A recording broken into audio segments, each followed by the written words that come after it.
চলে আসলাম রান্নাঘরে রান্না করতে। আজকে কিন্তু অনেক বেলা হয়ে গেছে, ঘুরতেও বেলা হয়ে গেছে।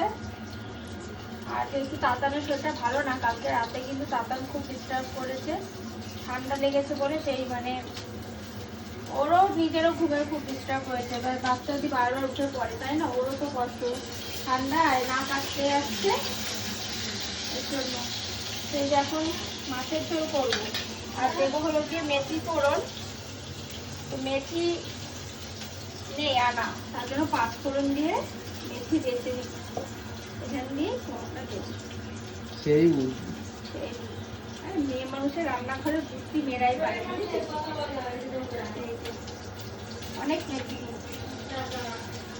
সেই হয়ে যাবে। আর ভাত করেছি, আর এখনো অব্দি আমরা নিজেরা কি খাবো সেটা এখনো ভাবিনি, শুধু ভাতটা করেছি। সে ঘি দিয়ে ডিম ভাজা দিয়ে খেয়ে নিলে হয়ে যাবে। আমাদের খাওয়া নিয়ে তো ঝামেলা থাকি নেই, কিন্তু সবসময় আবার সিদ্ধ ভালো সব খেতে পারি না। মাছটা হয়ে গেছে। এই যে এটা কিন্তু জ্যান্ত রুই মাছ।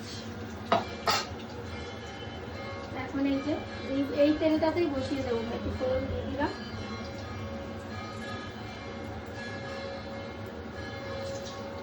আর আজকে একটু এই যে শাক দেবো, পালং শাক দিয়ে করবো।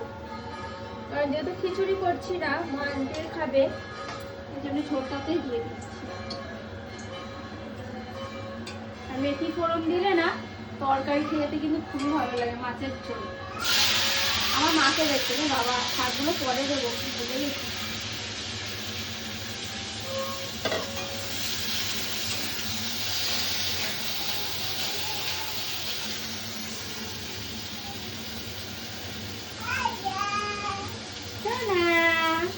এই যে চলে যেতে রান্না করে।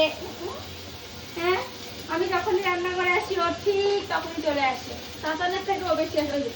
ওই যে চলে এসছে। এত ঠান্ডা ঘরের ভিতরে, তোমাদের বলে বোঝাতে পারবো না। এটা লঙ্কা দেবে তো, কাঁচা লঙ্কা। বাবা তুমি ওদিকে যাও, শোনা আমার শুধু ভয় করে জানো, তোমার গায়ে যদি একটু শীত পড়ে তখন কি হবে। হ্যাঁ, মায়ের কষ্ট হবে। এটা কি মাম? হ্যাঁ, এই যে তোমাদের জন্য আমি তরকারি করছি। আর আমি না ডবল ফোড়ন দিই, মানে তরকারির ঝোল ফুটে যায় তারপরে কিন্তু ফোড়ন দিই। আজকে কিন্তু তা না, আজকে আমি একবারও ফোড়ন দিয়ে বসিয়ে দিয়েছি। ওই যে বললাম দেরি হয়ে যাচ্ছে এর জন্য। আর এটা লঙ্কা দিয়ে দিলাম, পরে একটুখানি ফাটিয়ে দেবো। ওরা একটু ঝাল ঝাল খেতে ভালোবাসে, বিশেষ করে ও, তাতান না।